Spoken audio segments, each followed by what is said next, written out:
Hola amigos, qué gusto de vernos. Ya estamos en clase semanal de la Palabra de Dios. Mi nombre es José Moreno. Estas clases están diseñadas para que tú y tu familia o amigos, si también quieres incluirlos, los puedas invitar y estar un rato estudiando la Palabra de Dios y aprendiendo con un poco más de profundidad y certeza en verdad lo que la Palabra de Dios nos enseña. En esta ocasión, Éxodo capítulos 21 al 24 tiene una sección hermosísima, muy útil para la familia y también para los amigos. ¿Por qué? Porque vamos a estar hablando acerca de la convivencia. ¿Qué tan importante es la convivencia? ¿Hay conflictos en tu casa? En todos los hogares hay conflictos. ¿Cómo resolverlos? ¿Hay un sentido de servicio en casa? Nos gustaría que nos ayudaran en las cosas, en muchísimas cosas en la casa. ¿Cuántos necesitan ayuda en casa? Por favor, alza tu mano si tú necesitas ayuda, toca la campana, haz algo si necesitas ayuda. ¿Te gustaría que siempre hubiera una ayuda cerca de ti? Pues el día de hoy vamos a ver esto. Y vamos allí en Éxodo capítulo 21 porque quisiera tocar estos dos puntos en este tiempo y seguramente te va a llamar mucho la atención porque el primero de los segmentos trata de la esclavitud. ¿Esclavitud? Sí, esclavitud. ¿Cómo esclavitud? Y la segunda trata acerca de los actos de violencia. Así que lo que vamos a ver te va a llamar la atención porque dices esclavitud. Yo no veo gente esclava en mi casa ni en la calle, ¿no? Pero escucha lo que podemos aprender de este sentido. Dice, estas son las leyes que les propondrás. Si compras siervo hebreo, 6 años servirás, mas al 7º saldrá libre de balde. Si entró solo saldrá. Si tenía mujer, saldrá él y su mujer con él. Si su amo le hubiera dado mujer, ella le diere hijos e hijas, la mujer y sus hijos serán de su amo y él saldrá solo. Todas estas leyes obviamente más bien parecen para otra época, ¿verdad? La época de la esclavitud. La esclavitud fue un motor de la economía durante muchos siglos y estas parece que son leyes que se regulaban en ese tiempo y que poco tienen o nada tienen que ver con nuestra vida libre políticamente actual en donde vivimos. Sin embargo, mucho podemos aprender. Dice versículo 6, entonces su amo, 5, y si su siervo dijere, yo amo a mi señor y a mi mujer y a mis hijos, no saldré libre. No saldrá libre. Entonces su amo lo llevará ante los jueces y le hará estar junto a la puerta o al poste, y su amo le horadará la oreja con la lesna y será su siervo para siempre. Aquí dice que si el esclavo no, después de los 6 años, quería seguir trabajando con su amo, bueno, pues entonces, que por razón de su esposa, sus hijos, porque ahí nacieron, en ese tiempo los tuvo, bueno, pues entonces el amo tenía que llevarlo ante los jueces y decir, este hombre no quiere ser libre, miren, bueno, de veras, ¿no? Y ver eso. Lo ponía contra el poste, ponía su oreja aquí y le presionaba, le perforaba el óvulo y ya quedaba ese siervo esclavo de por vida. Ese es el origen de que las orejas se perforen. En el caso de los hombres es una señal de esclavitud permanente. Ese es el origen. Pero bueno, es muy interesante y te lo comentaré con Levítico, con aquello de no harás rasguños. Está muy interesante, pero cuando estemos en Levítico, por favor, ahí lo veremos. En este caso yo quise llegar a este versículo porque dice aquí, habrá jueces. En todo este asunto de la esclavitud, del servir, de todas estas cosas, tiene que haber jueces. ¿En tu casa hay esclavos? ¿En tu casa hay jueces? ¿Qué es esto? Mira, nosotros podemos entender como personas libres que ahora nosotros no somos esclavos, pero de todas maneras somos servidores. Hemos dejado de ser esclavos para ser ahora servidores y hay una gran diferencia. ¿A quién le gusta ser esclavo? ¿Verdad que la esclavitud es difícil de aceptar? Por supuesto que sí. Pero eso no significa que no seamos útiles a otras personas, pero tampoco que seamos necesariamente unos esclavos. Es muy importante que nosotros sepamos que la Biblia nos habla de la esclavitud y a lo mejor tú estarás pensando, ¿por qué? Y en el libro de Éxodo, que se trata de la libertad, ¿por qué lo primero que trata después de los 10 mandamientos es que ¿cómo se va a regular el asunto de la esclavitud? Pues no se supone que todos deberían de ser libres. ¿Nunca te ha llamado la atención esto? Yo la primera vez que leí este capítulo 21 de Éxodo dije, ¿qué hace esto aquí? ¿Por qué si todos son libres, por qué hay que hacerse esclavos? Voy a explicarte un poco. Ahí había básicamente tres razones por las cuales las personas se hacían esclavas en Israel en ese tiempo. La primera de ellas es porque habían caído en extrema pobreza, eran totalmente pobres y necesitaban pues, comer. La segunda causa era porque contraían deudas impagables. Y la tercera causa es porque ocasionaban de manera intencional o no un daño tan grave en el patrimonio de otro que no podían pagarlo. Era como adquirir una deuda, ¿verdad? Era como adquirir una deuda, o era como estar en un estado de pobreza ante la imposibilidad de pagar un daño tan fuerte. Estas eran las tres causas. Entonces, en esos casos, las personas se vendían como esclavos y entonces todo lo que trabajaban o inclusive descubrieran o todo lo que fabricaran era en beneficio de su amo y entonces todo ese beneficio abonaba a esa cuenta para pagar esa deuda.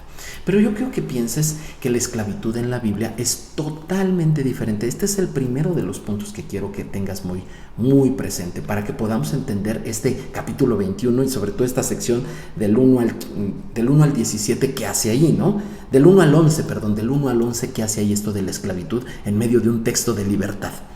Bueno, en primer lugar, la esclavitud en Israel es muy diferente de la esclavitud que tú y yo estamos acostumbrados a pensar. La esclavitud en Israel es algo que se tenía que ver con dignidad. Para empezar, lo primero, y creo que pasó muy de largo el versículo, dice, si comprares siervo hebreo, 6 años servirá, mas al 7º saldrá libre. La primera diferencia en la cultura bíblica con el resto del mundo es que la esclavitud tiene un término, no es eterna. Una persona esclava no debe ser esclava siempre. No puede estar trabajando siempre para otro. No se puede, no se debe. Es incorrecto. 7 años, nada más. ¿Te acuerdas de Jacob cuando trabajó por su primera esposa? ¿Cuántos años trabajó? 7 años. Y por la segunda otros 7, pero él ya era libre. Quiso trabajar los otros 7, pero ya era libre, ¿verdad que sí? Hay muchos casos donde las personas tenían que trabajar para otro y al 7º año tenían que salir libres. Esto es algo que es normal, es correcto. No, la esclavitud no debe de ser para siempre. Los compromisos de este tipo no pueden ser para siempre. Ahora, la primera cosa es que el estado de esclavitud, es decir, el estado de desventaja, de no poder pagar una deuda, de haber dañado algo y tener que pagarlo, de pobreza, no pueden durar tanto tiempo. Tiene que acabarse. ¿Cuánto tiempo una persona permanece pobre? ¿Permanece 10 años, 20 años? Eso es incorrecto. Eso es socialmente incorrecto. No se puede. ¿Cuánto tiempo pasa una persona pagando una condena, una pena? Tantos años. Eso es incorrecto. ¿Cuánto tiempo pasa una persona pagando una deuda? Más de 7 años. Eso es incorrecto. Eso es incorrecto. Los estados en esa situación son socialmente incorrectos y toda la sociedad somos responsablemente solidarios de ayudar a esas personas que cayeron en esa circunstancia de sacarlos adelante. Hay un caso en Segunda de Reyes capítulo 4 donde una mujer estaba casada con un profeta y ese profeta contrajo deudas, muere y cuando muere llega el acreedor. Y el acreedor quiere cobrar, ¿verdad? Oiga, señora, su marido me debía y pues me voy a cobrar. ¿Y con qué crees que se estaba cobrando? Se estaba cobrando con la esclavitud, obviamente temporal, de los 2 hijos mayores de esta señora. Entonces esta señora va con el profeta Eliseo y le plantea el caso. Y el profeta Eliseo es cuando le dice, ve por vasijas y pon el aceite y vacía tu aceite y pon muchas vasijas y hay la multiplicación milagrosa del aceite, que hay muchas predicaciones de eso. Bueno, ¿qué hizo Eliseo? Fue socialmente solidario y responsable y ayudó a esa mujer a salir de esa circunstancia de esclavitud. Por supuesto que sí. Eso es algo que debemos de hacer. Yo recuerdo que mi mamá, cuando yo era muy niño, se trajo un niño de la calle.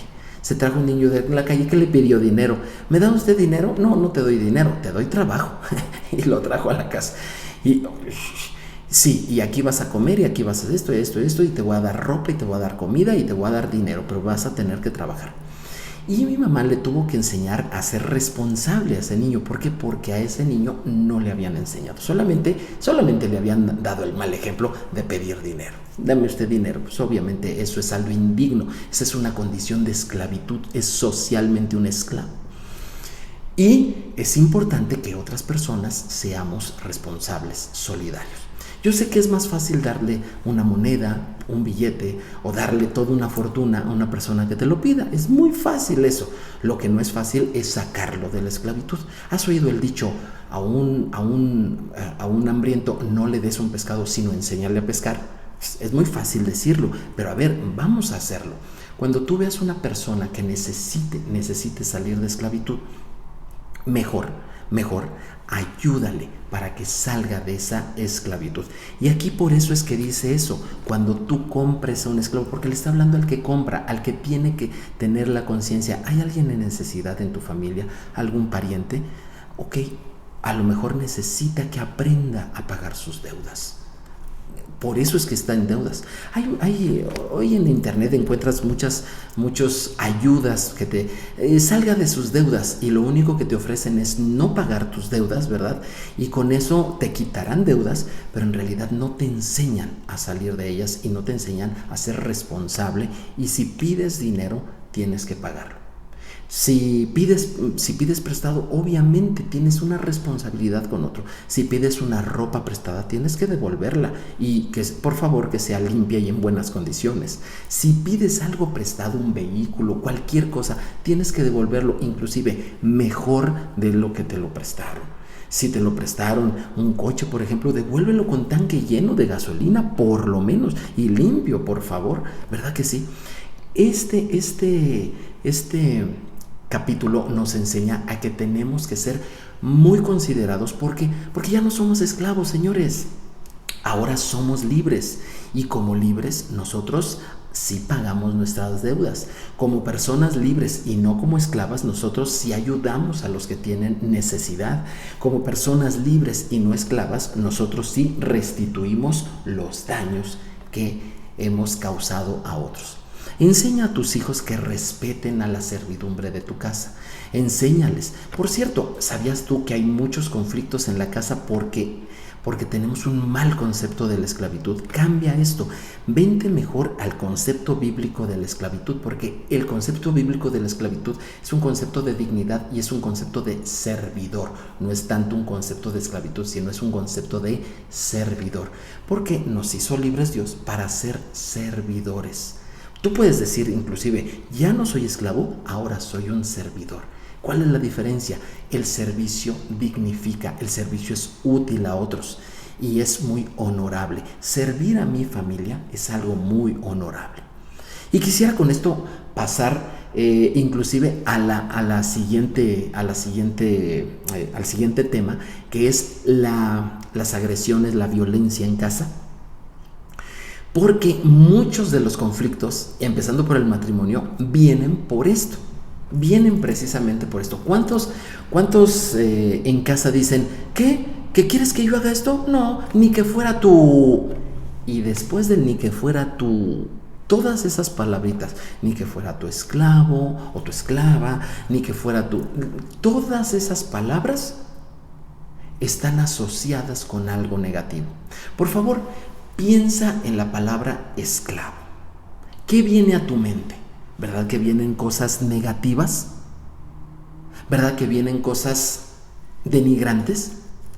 Y por eso es que muchos conflictos en casa entre hermanos inclusive parten de eso.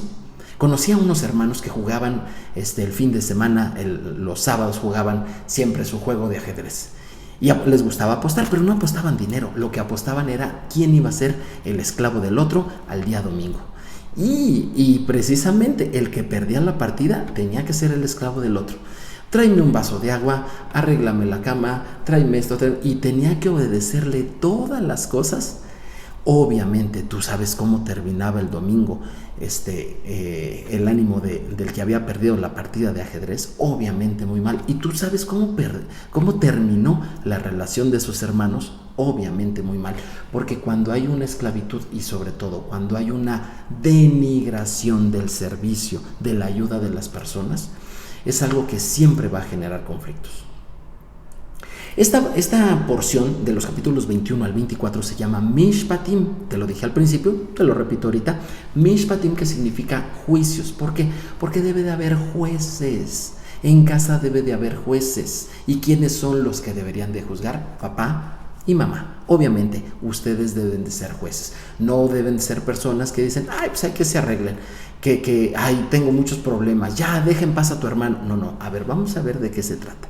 ¿Por qué le dijiste esto? ¿Por qué hubo esa mala palabra? ¿Por qué no lo quieres ayudar? ¿Qué pasa con esto?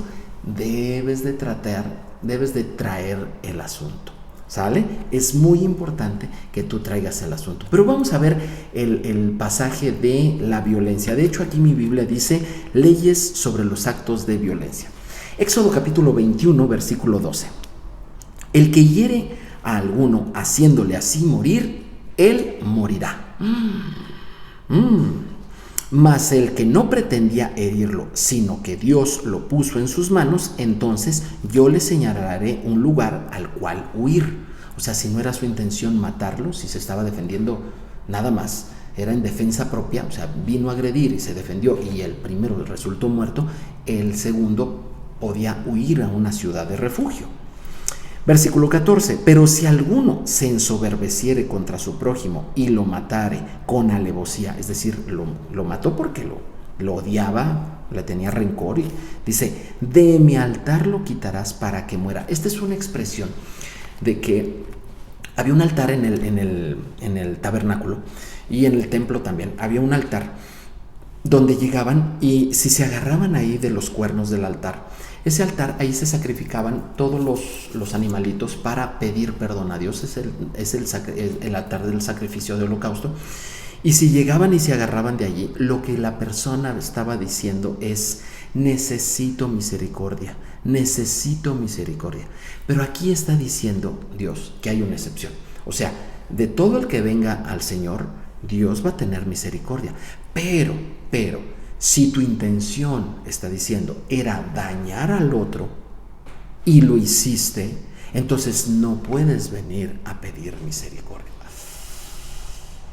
Entonces es muy importante que en los casos de conflicto familiar tú observes las intenciones que hay detrás de las palabras. Por eso es que papá y mamá deben de juzgar, porque son los que tienen mayor experiencia. De por sí los jóvenes ya saben qué hay detrás de las palabras, ¿verdad? ¿Qué actitudes? Mucho más papá y mamá saben qué actitudes hay detrás de las palabras. Versículo 15. El que hiriere a su padre o a su madre, morirá. Asimismo, el que robe a una persona y vendiere o si fuere hallada en sus manos, morirá. Igualmente, el que maldijere a su padre o a su madre, morirá. Aquí estamos hablando, y si te fijas, el asunto trata de casos de violencia entre dos personas, pero de repente saca frecuentemente a papá y mamá. Y yo quiero aprovechar para llevarlo al contexto familiar. En el contexto familiar nosotros podemos ver que hay enojo, sí, y lamentablemente hay violencia. La sociedad del día de hoy está sumergida en una violencia fuerte y pues es el caso también de muchas familias. Los problemas, las dificultades se arreglan, o mejor dicho, se empeoran con gritos, se empeoran con insultos, se empeoran con venganza. Y aquí la palabra de Dios nos está diciendo, si uno hiere al otro de muerte, entonces ha de morir. ¿Qué nos está diciendo la palabra de Dios? ¿Que el que mató tiene que morir? ¿Es acaso la ley del ojo por ojo y diente por diente? Cuando Dios dejó esa ley del ojo por ojo y diente por diente, no está diciendo que si uno le saca un ojo a otro, entonces tiene el derecho de sacarle el ojo al primero. O si le rompe un diente a otro, tiene el derecho de irle a romper el diente. No está diciendo eso. Está estableciendo un sistema de indemnización. Oye, si lo que tú hiciste dañó a una persona y por tu causa perdió un ojo, tiene el derecho de que le restituyas el valor de ese ojo. ¿Cuánto vale un ojo? Es un tema muy difícil, sin embargo, las leyes tanto civiles como laborales de muchos países tocan este punto. Por ejemplo, si un trabajador se lastima o por producto de su trabajo se ve dañada, por ejemplo, su visión, su audición, etc., hay una tabla, hay todo un capítulo en las leyes laborales donde las empresas deben de pagar una indemnización por esos daños. ¿Sí? Eso no significa que el jefe, el patrón o los socios de la empresa tenga que sacarse un ojo, tenga que cortarse una mano, no, sino que tienen que hacer un ojo por ojo, ¿ok? Es decir, una indemnización de valor de lo que la persona haya perdido. Lo que aquí la palabra de Dios nos está diciendo, que en casos de conflicto, en casos de violencia, debe de haber una indemnización. Debe de haber una indemnización. ¿Por qué? Porque cuando hay un conflicto hay un daño. Oye, mamá, es que él me hizo. ¿Y qué te hizo? Me hizo esto y esto y esto y esto. ¿Y qué pasó? No, pues por culpa de él se dañó mi trabajo de la escuela, hizo esto y perdí esto. Entonces debe de haber una indemnización. ¿Sabías que esos temas de indemnización difícilmente se tocan en la casa? Recuerdo una vez que estaba yo jugando mi deporte, el que fue mi deporte favorito durante muchos años, es un deporte de raqueta. Iba yo estrenando esa raqueta, la estaba yo estrenando, estaba yo feliz. Íbamos a 6 de la mañana, estaba yo jugando con mis amigos cuando a uno de ellos tiró fuerte el raquetazo. Y yo me imagino, ¿verdad?, que por el frío que hacía a esa hora, se le zafó su raqueta y se vino hacia mí. ¿Y con qué creen que se detuvo? Se detuvo con mi raqueta nuevecita y la hizo pedazos. Si esa raqueta me hubiera pegado, tal vez me hubiera roto una costilla o algo parecido. Pero no, lo que sucedió es que se detuvo con la raqueta y me la hizo pedazos. No pude estrenar la raqueta, no pude darle ni un solo golpe a la pelota. En fin, agarré la otra raqueta que tenía, terminamos de jugar y todo. Y cuando terminé le dije a mi amigo, oye, pues qué bueno que no me llegó ese golpe, ¿verdad? Sí, no, qué bueno. Bueno, oye, te encargo lo de mi raqueta, ¿no? ¿Qué? Oye, pues ¿cómo qué? Pues que me la repongas. Que no, es que fue sin querer. No, sí, fue sin querer, por supuesto que fue sin querer. Somos amigos, imagínate si hubiera sido con alevosía y ventaja, ¿verdad? Pues no. Pero fue sin querer, pero tienes que reponerla. ¿Usted cree que me la repuso? ¿Qué cree usted que haya hecho esta persona? Me fui y me compró mi raqueta y me repuso mi raqueta. Yo creo que en la casa de esta persona, cuando él era niño, jamás se leyó Éxodo 21 y jamás se enseñó el ojo por ojo, diente por diente. Jamás se enseñó al responder, indemnizar y obviamente restituir el daño que hacemos con las personas. Obviamente esto no se hizo. Cuando hay choques, cuando hay conflictos, cuando hay pérdidas, la gente se ve muy reacia a restituir lo que uno ha dañado. ¿Por qué? Porque en casa nunca se enseñó el respeto a los demás. Pero si tú enseñas a tus hijos que si ellos ocasionan un daño y más motivo de un pleito, de un conflicto, oye, tiraste esto, dañaste esta cosa, tú tienes que restituir. Debe de haber alguna forma en que tú restituyas. Es difícil encontrar el valor de la restitución. Sin embargo, la misma Biblia nos dice, ¿verdad? Cuando esto se establece en la familia, se establece el respeto a los demás. Porque eso es lo que quiere el Señor. Tratándose de conflictos, que se establece el respeto. Segunda cosa que quiero tratar aquí con esto de la violencia en casa, el enojo. ¿Por qué nos violentamos? Pues porque hay enojo. Ahora, no podemos reprimir el enojo y menos eliminar el enojo. El enojo es una emoción. Simplemente es una emoción que Dios permitió y que la podemos llegar a canalizar para cosas muy buenas. ¿Por qué cosas se enojará Dios? ¿Nunca te has preguntado eso? ¿Por qué cosas se enojaba Jesús? ¿Sabías que una vez Jesús se enojó porque las personas en una sinagoga, los líderes, podían haber ayudado a alguien que estaba enfermo de su mano y no quisieron hacerlo? Eso le enojó a Jesús. ¿Sabías eso? Cuando no se hacen las cosas correctas en la sociedad, cuando no se ayuda al necesitado, cuando no se respeta a las personas, eso le enoja a Dios. ¿Qué te enoja a ti? A Jesús no le enojaba que lo insultaran, a Jesús no le enojaba que le quitaran cosas, a Jesús no le enojaba que lo ignoraran o que lo ofendieran, que lo humillaran. Jamás vas a encontrar que Jesús se enojó por esas cosas. A Jesús le enojaba la injusticia en la sociedad. ¿A ti te enoja la injusticia en tu casa, en tu familia? Bueno, pues tiene que tratarse, pero no con venganza, no con venganza. En todo esto, en Mishpatim, siempre se habla de que tiene que ser llevado ante los jueces. Debe de haber alguien que juzgue. Y repetidamente se menciona aquí en el pasaje de violencia a papá y mamá. ¿Por qué?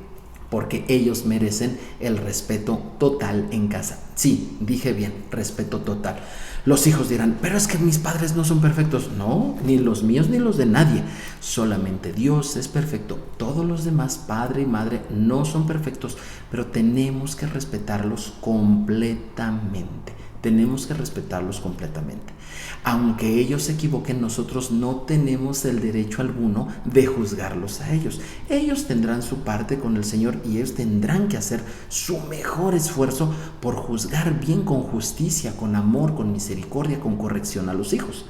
Pero nosotros no tenemos ningún derecho. Así que cualquier pensamiento mal en contra de tus padres, erradícalo, sácalo de allí. En cuanto al enojo, te podrás enojar, pero en cuanto puedas, saca ese enojo. ¿Por qué? Porque un enojo descontrolado va a llevar a los malos pensamientos, y los malos pensamientos a las malas palabras. Y las malas palabras te pueden hacer reo de muerte, porque aquí dice exactamente eso. El que ofenda a su padre o a su madre es digno de muerte. Entonces, no lo tomes a la ligera. Respeto hacia los padres siempre, aunque nunca tendremos padres perfectos, ¿verdad? Y nunca seremos padres perfectos. Los hijos siempre deben de respetar a los padres en una situación de conflicto. Quisiera tratar estos últimos muy breves minutos en ver cómo le podemos hacer para que los matrimonios quiten el enojo, la violencia entre ellos. Mira, el enojo es muy normal en la familia. Caín y Abel, pues ahí es el primer enojo de la Biblia, ¿verdad? Entre hermanos. Esaú y Jacob, tanto que se tuvieron que separar. El enojo en la familia es muy normal. Y si tú eres joven y estás casado, ¿verdad? Pues tu cónyuge es tu familia y te enojas con ella, te enojas con él, y muchas veces el enojo lo tratas porque como no se trató bien en tu casa cuando eras niño, como no se atendió, como no hubo buenos jueces, como se le faltaba el respeto a los padres, bueno, pues se te hace fácil faltarle el respeto al cónyuge. Total, aquí no hay más autoridad que el capricho de cada quien, y entonces empezamos un ciclo de violencia interminable. Insultos van, insultos vienen, ademanes, groserías, empujones, etcétera, inclusive cosas, golpes y demás. Eso no debe de existir, pero ¿cómo le hacemos para quitar esto? Te voy a dar 3 citas de tarea: en Romanos 2.8, Efesios 4.31 y Colosenses 3.8. Repito las citas o regresa el video como tú quieras. Romanos 2.8, Efesios 4.1 y Colosenses 3.8. A estas 3 iglesias Pablo les dice: quiten el enojo, quítense de esas cosas. No porque el enojo sea malo, ya te mencioné, un enojo por una buena causa es correcto. Enójate cuando hay injusticia, enójate cuando una mujer es golpeada, eso es incorrecto. Enójate cuando un niño es abandonado, enójate cuando un anciano es ignorado. Esas cosas causan enojo, tanto social como familiarmente, y se tienen que corregir y se tienen que atender, ¿verdad? Esas cosas sí, pero los demás enojos, los enojos que no son por causa de injusticia, pueden ser enojos muy personales y que deberías de pasarlos por alto. Por eso dice la palabra de Dios: quítese de ese enojo. Y por cierto, no pienses que el ser creyente en el Señor te va a hacer una persona que no se enoja. Los creyentes en Roma se enojaban, los creyentes en Éfeso se enojaban, los creyentes en Colosa se enojaban. Y Pablo les dice a los 3: quítense de enojo. Aquí mi esposa y yo aprendimos una regla muy interesante. Efesios 4:26, excelente. No se ponga el sol sobre tu enojo, ¿sale? Ni des lugar al diablo. ¿Por qué? Porque después de un enojo no controlado, el ambiente demoníaco va a estar en cualquier lugar. Entonces no queremos a los enemigos del Señor y a los enemigos nuestros, enemigos espirituales, ¿sí? Demonios en nuestra casa, esos no los queremos, ellos que se vayan fuera, ¿sí? ¿Cómo es que les abrimos la puerta? Pues con un enojo no controlado. Te enojas hoy, insultas hoy, para mañana eso es como la carne que dejas fuera del refrigerador, que así al día siguiente esa carne huele mal, ¿verdad que sí? Así es el enojo. El enojo se tiene que tratar es del día. Hoy te enojaste, hoy pides disculpas.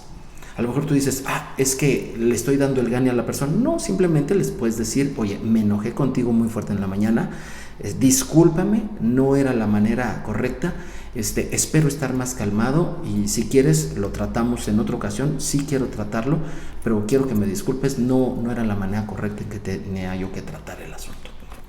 El enojo es lo que tenemos que quitar. El problema hay que arreglarlo, pero el enojo, sin enojo, lo tenemos que tratar sin enojo. Es muy importante que tú retires el hecho de que el enojo te controle. Acuérdate, el primer tema fue la esclavitud. Somos libres, ¿no? ¿De qué cosas podemos ser libres? Del enojo podemos ser libres, de que el enojo nos controle. ¿Te puedes enojar? Sí, pero que no te controle. Desciende ese enojo, cálmate. Si estás viendo que ya se está acabando el día, es momento, no tardes más. Tienes que ir y pedir una disculpa. Si son casados, antes de dormirse, tienen que decirse buenas noches, tienen que, si es posible, darse un beso, que Dios te bendiga. Ahí puede ser que salga, no, estoy enojado contigo. Ok, entonces si estás enojado conmigo, te pido una disculpa, ¿sí? Vamos a dormirnos, ¿te parece bien que lo tratemos mañana? Esas palabras, acuérdate, la blanda respuesta baja el enojo. Cuando tu cónyuge se enoja, tú no te pongas al tú por tú, ¿sale? Simplemente no te vas a enojar, no te vas a alterar y lo que vas a hacer es estar tranquilo, ¿vale? Es muy importante que toques estos dos temas. El ser servidores en casa, ayudar a los demás. ¿Por qué? Porque puede ser que estén en necesidad y el ser servidor de otros nos enaltece. Y el segundo tema en esta ocasión, el enojo, los conflictos en casa se tienen que atender, pero atenderse bien. El enojo tiene que salir y las cosas que están causando conflicto tienen que ser atendidas por los jueces de la casa. Papá y mamá, a quienes se les debe siempre el mayor de los respetos, independientemente que sean tan humanos como tú y como yo. Que el Señor te bendiga. Mi nombre es José Moreno. Ya sabes, nos vemos la siguiente semana. Comparte, suscríbete y aquí estaremos. Shalom, shalom.